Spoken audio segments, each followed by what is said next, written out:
Hey guys, I've been really busy lately, so I haven't posted a video in a while, but I've got the morning off, so I thought I'd take my opportunity to hopefully answer some questions about this table saw station.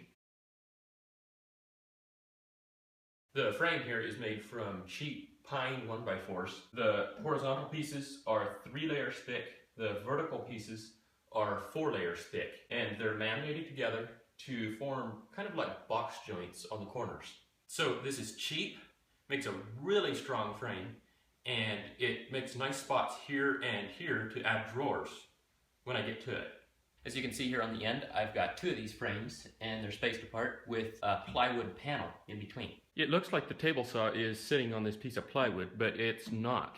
This plywood is just for dust collection purposes, and the saw is hanging on this piece of the frame by its cast iron top. Here we're looking at the back of the saw, and you can see how this corner and this corner of the cast iron top sit on the edge of the frame right here. And then I've got a cover that goes over this for dust collection. This does prevent the saw from being able to tilt, but I can take this off if I need to tilt it. And speaking of dust collection, there's going to be a big drawer right here, and that way the dust that falls out of the bottom of the saw here will land in that drawer. And that should be good passive dust collection, so I don't need a dust collector for this.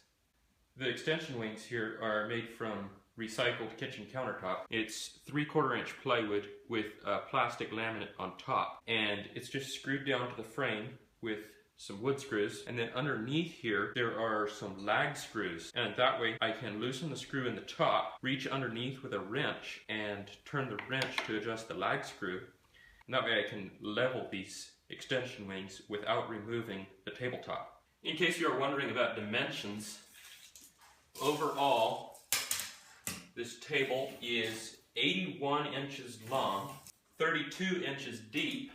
This extension wing is 17.5 inches. This extension wing is 43.5. And my saw is the standard 27 by 20.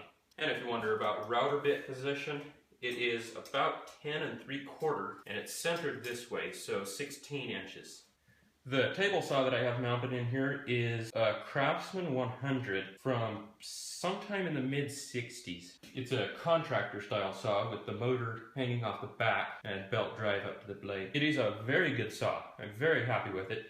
I bought it off Craigslist for less than $100. The only complaint I have is the insert plates. It has a very shallow ledge here, 0.115 of an inch down, and that just makes it difficult to make insert plates. I've made a couple of them using my router and just routing away this material until I'm left with 0.115, but it's kind of a pain. Anyways, that's the only complaint. Other than that, this saw is very accurate, really good saw. For the router table, I have an Incra Masterlift 2 router lift. It's the same as the Jessam Masterlift 2, except for the insert plates. These are metal and they're held in with magnets. Underneath here, I've got a Bosch 1617 router, 2.25 horsepower. Maybe in some people's minds a little underpowered for a router table, but has plenty of power for what I do.